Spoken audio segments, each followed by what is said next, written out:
Hi, I'm Jackie. I honestly don't even know where to start with this one. It's totally coming out of left field, and I didn't want to write a script for it because I genuinely think that I really just need to get my thoughts out on this. So, one of the YouTubers that I have been following for a very long time, no joke, I can remember the first video that I remember watching from Markiplier. Was Bunker 13, I think it was called. I remember watching it, and this is a video that came out like just before the whole Five Nights at Freddy's era. So, I guess you could call me an OG viewer. Fairly recently, Markiplier announced that he was going to be making Iron Lung, which is a indie horror game that he is adapting into a full feature-length film that, as far as we know, is going to be in theaters. This shakes up the entire film industry immensely, and he's actually not the first YouTuber to break into the cinematography scape, and I'll touch more on that in a second. But really, I just wanted to talk about Markiplier making Iron Lung, and for lack of a better term, how much of a Giga Chad Markiplier is really. Over the course of the pandemic, Unus Annus came out, which, you know, if you don't know what that is, I'm sorry. Actually, hang on, let me get something.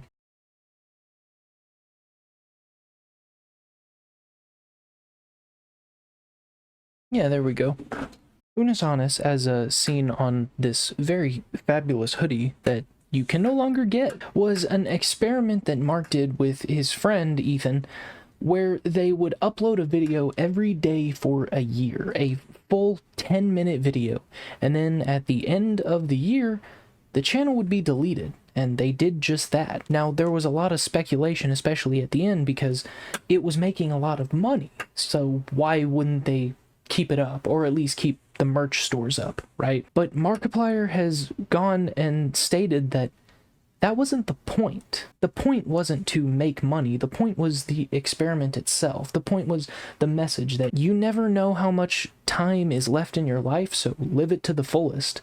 And that's what they did, but they knew when they were going to die, essentially. Like I said at the beginning, this video is not scripted, so it's probably going to be absolute shambles. But anyway, Markiplier's sort of breakout into the filmscape could be seen as his series, you know, blank with Markiplier, a date with Markiplier, heist with Markiplier, fucking space with Markiplier, even that one where he died.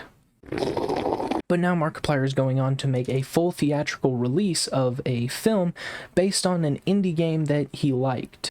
That's raw Giga Chad moves. Not only that, but he's working closely with David Szymanski, the creator of Iron Lung. I'm not gonna do a full, you know, in-lore explanation. If you wanted to watch that, then, you know, Pyrocynical has a fantastic video that I'll, you know, put down there and stuff. But I think that this is something that is going to change a lot, not only for the film industry, but for YouTube space as a whole. Essentially, what could happen is it shows that people who are just on YouTube can make full feature-length films, something that we're already sort of seeing if you're on the sort of horror side of YouTube, like myself. It's not super common yet, but I do think that full feature-length films are something that are sort of like the endpoint for a lot of these ideas that exist within the horror space. I mean, I could gush forever about the Mandela Catalog and how fantastic it is, and how Alex Kister is not only a fantastic visionary, but as a writer and a director, he is something that should be studied. Sometimes foreshadowing is relatively obvious. Markiplier isn't the first YouTuber that has broken out into the filmscape. You know, we have the likes of Shane Dawson, we have the likes of Bo Burnham, we have the likes of Fred, but that isn't really a hallmark of what YouTube is. Maybe it was at the time, but not anymore. Markiplier has gone on record talking about a few of the times that he's been at these red carpet events, and people have asked him, you know, oh, what do you do? And when they respond with YouTuber, he's sort of ignored, because a lot of more conventional media doesn't view YouTubers the same as, say, movie directors like Scorsese or the Russo brothers. But this could change that. And in fact, this sort of leads into the next point. Markiplier isn't the first YouTuber, even recently, who has come out onto the silver screen with a full feature-length film. Not even the first creator to make a horror movie. That honor goes to Kyle Edward Ball, the creator of Bite-Sized Nightmares on YouTube, who went on to create one of the greatest horror movies that has released within, I would say, the past decade, Skinamarink. The problem that I think Skinamarink faced when it came to the silver screen was for the denizens of the internet like us that are bombarded with these ARGs and these analog horror films every other day, it seems, is Skinamarink was natural to us. These heavy topics and this intensely depressing theme was something that we all could wrap our heads around. However, critically, it was something that they didn't understand.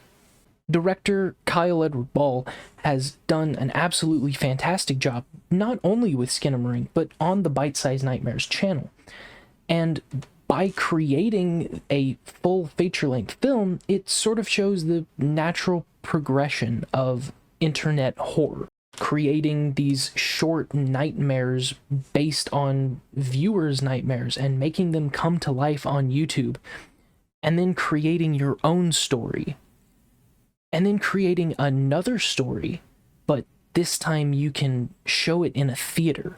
It's very inspiring, and it's really, honestly, it's just really cool. I'm trying to find ways to be like, you know, poetic and like video essay man about this, but it's just so cool.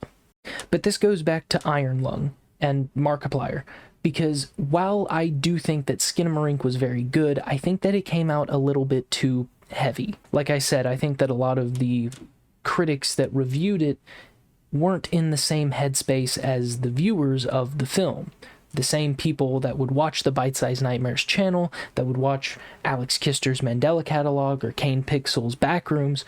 Going into that movie is a very natural progression for us, but for the critics who are just going from one movie to another, it's kind of a shock. This is where Markiplier comes in with Iron Lung, a game that is very small scale and claustrophobic. By presenting this to critics and following the idea that this film does well, this could change a lot. Not only gaining YouTubers going into the movie space more respect, but it could change the way that horror is perceived. A lot of horror now is very latent. A lot of the shock comes from the gruesome things that are done and not the horror itself. I gotta pivot this a little bit, but stay with me. In the Five Nights at Freddy's series, Matt Pat moment, Jesus. Anyway, let's cheer things up a bit. Here's a cute picture of a sloth. Oh, he's such a cutie. Oh, look at this guy. All right, back to crack. In Five Nights at Freddy's, the killer William Afton, who creates all of these animatronic monstrosities, on its own is scary because it's a human doing it. His intentions can range from he's trying to experiment to bring back his dead son to what I think is far more terrifying, he's just trying to inflict the same pain that he felt on the world. I think the true horror comes from the fact that William Afton was inflicted a pain when he lost not only his son, but his daughter. And it caused him to go in this vicious rampage to inflict the same pain that he feels onto the world. And that's terrifying.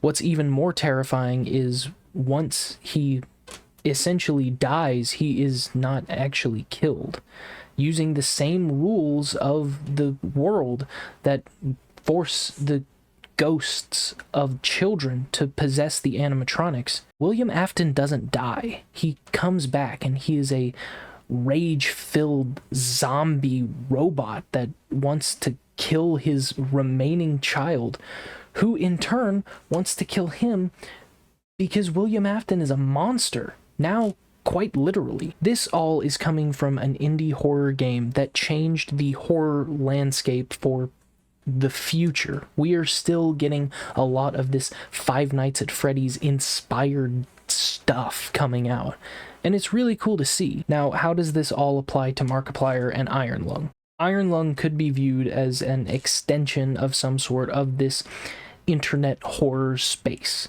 An indie horror game that is very claustrophobic, where your only way to view anything in this blood ocean is with an old camera. That claustrophobia, that tension that builds throughout the game can be conveyed within a cinematic sense.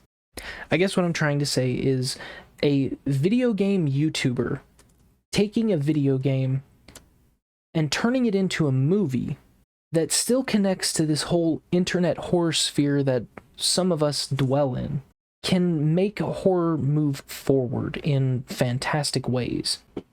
I hope that you can see what I'm saying, and I think the TLDR is that internet horror and YouTubers in general making films going forward can be an entirely different thing. Not if Markiplier's film does well, but because it will do well, at least in the box office. YouTubers will gain more respect, more of them will want to create films based on these ideas that they have bouncing around in their head.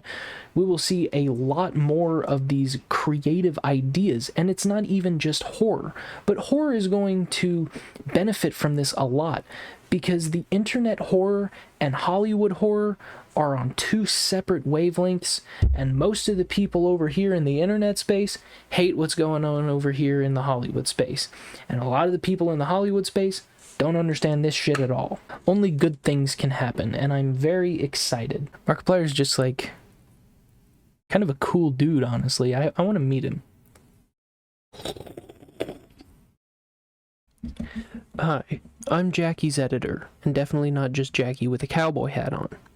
What I think he's trying to say is that the progression from Skinamarink, which is a very experimental horror film that deals with a lot of the heavier topics that are common on the internet, aren't common in horror films as, you know, a whole. What Iron Lung can do is, because it has sort of a central antagonist, that being the, you know, giant fish monster, it sort of bridges the gap between Hollywood horror and YouTube horror. And it will do it a lot better, because once people are more accepting of YouTube horror with things like the Iron Lung movie, it will bridge the gap between, it can kind of bridge the gap between something like The Black Phone and Skinamarink, with, you know, Iron Lung being right in the middle. You'd have like a central antagonist, and it's just like a weird, creepy guy, and then central antagonist, but it's a giant fish monster in a blood ocean, and then central antagonist, but it's like themes of depression and the kids getting shit on constantly by demons or something. I hope that I was able to help Jackie articulate his feelings a little bit more. But honestly, I don't know what the fuck this guy is saying most of the time. He barely pays me, and I don't get paid to think for him, so